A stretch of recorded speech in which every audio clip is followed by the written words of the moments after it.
சமைக்கும்போது ஒரு லவ்வோட சமைக்கணும்டா. அதான் பாதி ருசியே. வெங்காயம் நறுக்கும்போது கூட ரசிச்சு நறுக்கணும், லவ்வோட. வணக்கம் and welcome to In-Laws சமையல். நம்ம இந்த வீடியோல பார்க்க போற டிஷ் முட்டை ஆம்லெட் குழம்பு. அதுக்கு என்னென்ன இன்கிரிடியன்ஸ் தேவை, எப்படி செய்யலாம்னு பார்க்கலாம் வாங்க. வணக்கம்ங்க. இப்போ இந்த முட்டை ஆம்லெட் குழம்புக்கு என்னென்ன தேவைங்கிறத நான் சொல்லிடுறேன். ஃபர்ஸ்ட்டு நான் வந்து சின்ன வெங்காயம் ஒரு 15-20 சின்ன வெங்காயம் கட் பண்ணி வச்சுருக்கேன், 2 அதுக்கு 2 தக்காளி நீல வாக்கில் கட் பண்ணி வச்சுருக்கிறேன். நம்ம இந்த குழம்பு வந்து வெறும் முட்டையிலையும் செய்யலாம், தேவைப்பட்ட நம்ம உருளைக்கிழங்கு சேர்த்துக்கலாம். நான் வந்து ஒரு 3 உருளைக்கிழங்கு நீல வாக்கில் கட் பண்ணி தண்ணியில் போட்டு வச்சுருக்கேன், கரை பிடிச்சிடாமல் இருக்க. அது வந்து தாளிக்கிறதுக்கு வந்து கடற்பாசி, பிரிஞ்சி இலை 1, 3 பட்டைத்துண்டு, 4 கிராம்பு, 2 ஏலக்காய், ஒரு 5 பச்சை மிளகா. இது வந்து தேங்காய் பாலில் தான் செய்யணும். தண்ணி பால் எடுத்து வச்சுருக்கிறேன். ஃபஸ்ட்டு தலைப்பால் இது நம்ம கடைசியாக சேர்க்குறதுக்கு. கொஞ்சம் புளி கரைச்சல், கருவேப்பிலை கடைசியில் சேர்த்துக்கிறதுக்கு, மல்லித்தலை, தேவையான அளவு உப்பு. முட்டை வந்து ஆம்லெட் போட்டு வச்சுருக்கேன். நம்ம சாதாரணமாக எல்லாருமே வீட்டில் ஆம்லெட் போட்டுக்குவோம், அந்த மாதிரி தான் ஆம்லெட் போட்டு வச்சுருக்கேன். எக்ஸ்ட்ரா கொஞ்சம் கரம் மசாலா சேர்த்துருக்கேன் வாசனைக்காக. இப்போ அதை எப்படி செய்கிறதுங்கிறது பார்க்கலாம் வாங்க. ஒரு அகலமான பெரிய சட்டி ஒன்று அடுப்பில் வச்சுட்டு அந்த சட்டியில் வந்து நான் வந்து இந்த கரண்டியில் ஒரு 2 கரண்டி எண்ணெய் சேர்த்துக்கிறேன். கொஞ்சம் அந்த வெங்காய தக்காளியெல்லாம் வதங்குறதுக்காக 2 கரண்டி இந்த கரண்டியில். எண்ணெய் நல்லா காயட்டும். எண்ணெய் காய்ஞ்சதும் நம்ம இதுக்கு வந்து கடுகு உளுத்தம்பருப்பு இதெல்லாம் சேர்க்கலை. நான் வந்து இந்த பட்டை லவங்கம் தான் சேர்க்க போகிறேன். எண்ணெய் நல்லா காய்ஞ்சிருச்சு. நம்ம இந்த எண்ணெய் காய்ஞ்சிருச்சு. எண்ணெய் இப்போ அந்த பட்டை லவங்கம் இதெல்லாம் சேர்த்துக்குவோம்.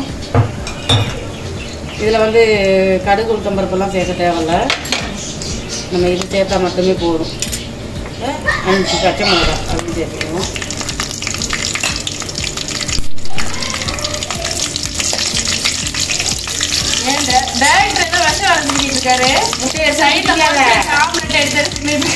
இப்போ வந்து இந்த கருவேப்பிலை சேர்த்துக்குவோம்.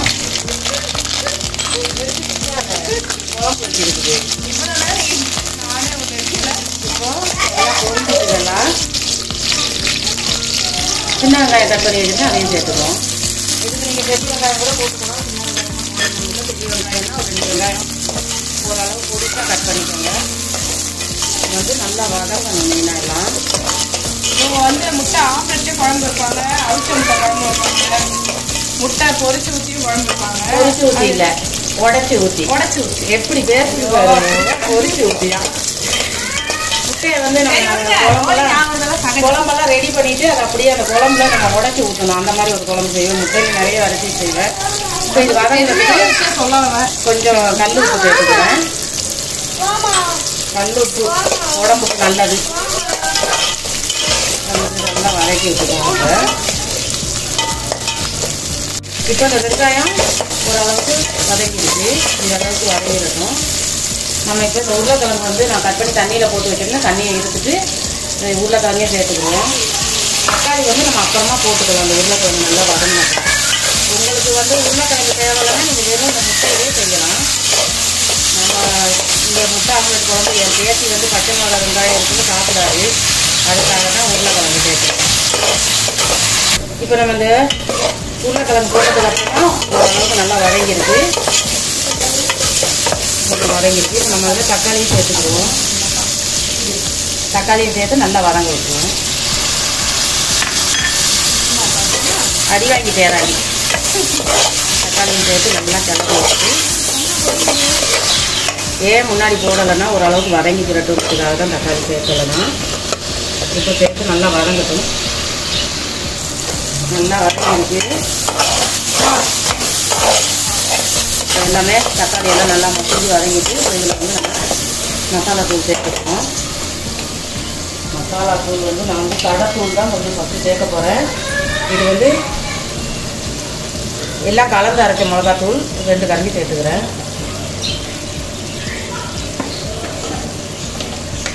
ஜீரகத்தூள் 1 கரண்டி, மிளகுத்தூள் 1 கரண்டி, அப்புறம் இது வந்து தனி மிளகாத்தூள் 1 ஸ்பூன். அது தனியாக தான் இருக்குமா, சேர்ந்து இருக்காதான். மல்லித்தூள் வந்து 1.5 கரண்டி. எப்பவுமே ஒரு குழம்புக்கு வந்து மசாலா எவ்வளோ ஆட் பண்ணணுமோ அதான் ஆமாம் ஆமாம். இது வந்து அரை கரண்டி மஞ்சள் தூள்,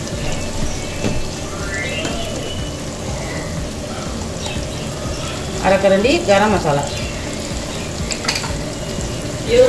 நினைக்காதீங்க என்னடா ஒரே வெஜிடேரியனா போடுறாங்கன்னு. அடுத்தடுத்த வீடியோஸ்ல வந்து நீங்க பயங்கரமான நான்வெஜ் டிஷ் எல்லாம் பார்க்குறீங்க. அதனால கண்டிப்பா எங்க சேனல் ஒரு ஸ்பூன் இஞ்சி பூண்டு பேஸ்ட் எல்லாம் போட்டு நல்லா கிளறி விட்டுருவோம்.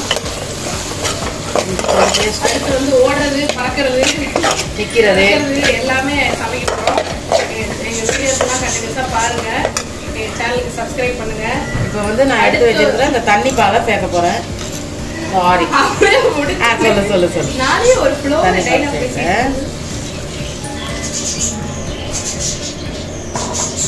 ஒரு நிமிஷம் தண்ணி பால் நல்லா சேர்த்து கிண்டி விட்டுட்டு இன்னும் கொஞ்சம் நல்லா இந்த மசாலா வாடையெல்லாம் போகிற அளவுக்கு கொதிக்க விட்டுருவோம். தண்ணி பால் ஊற்றினதுக்கப்புறமா கொஞ்சம் குழம்பெல்லாம் வற்றி கிழங்கெல்லாம் வெந்துருச்சு. கிழங்கெல்லாம் வெந்துட்டு இப்போ நம்ம இதில் வந்து புளி கரைச்சல் சேர்த்துக்குவோம். தக்காளி போட்டிருக்கிறதுனால இந்த பவுலில் சும்மா ஒரு சின்ன லெமன் சைஸ் புளி தான் எடுத்துருக்குறேன். இதை ஊற்றி நல்லா கிண்டி விட்டு ஒரு கொதிக்க விட்டுருவோம். நல்லா கொதிச்சிடட்டும் ஒரு கொதி.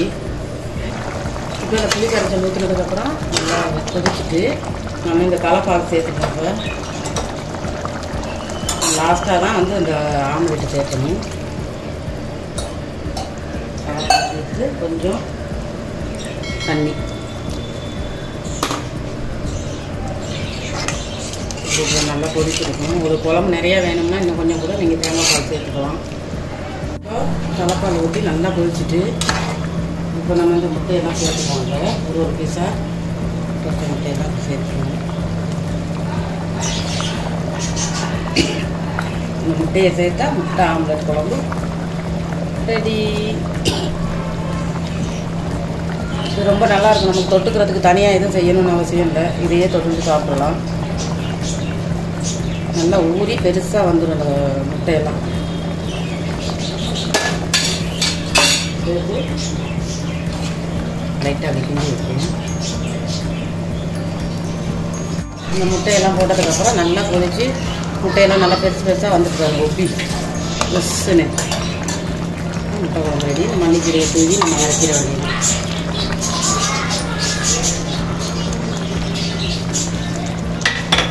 முட்டை குழம்பு ரெடி.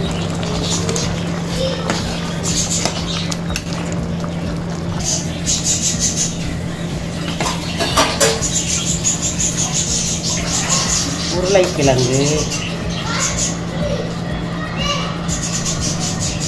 நல்ல சூப்பரான சுவையான ஒரு முட்டை ஆம்லெட் குழம்பு எப்படி செய்யறதுன்னு பாத்தீங்க. அடுத்து நல்ல ஒரு நான்வெஜ் டிஷ்ஷஸ்லாம் வரப்போகுது. கண்டிப்பா எங்க இல்லா சமையலுக்கு சப்ஸ்கிரைப் பண்ணுங்க, சப்போர்ட் பண்ணுங்க. அடுத்து ஒரு நல்ல சூப்பரான ஒரு நான்வெஜ் டிஷ்ஷோட உங்களை சந்திக்கிறோம். until then bye. Okay bye. சமைக்கும் போது ஒரு லவ்வோட சமைக்கணும்டா, அதான் பாதி ருசியே. வெங்காயம் நறுக்கும் போது கூட ரசிச்சு நறுக்கணும், லவ்வோட.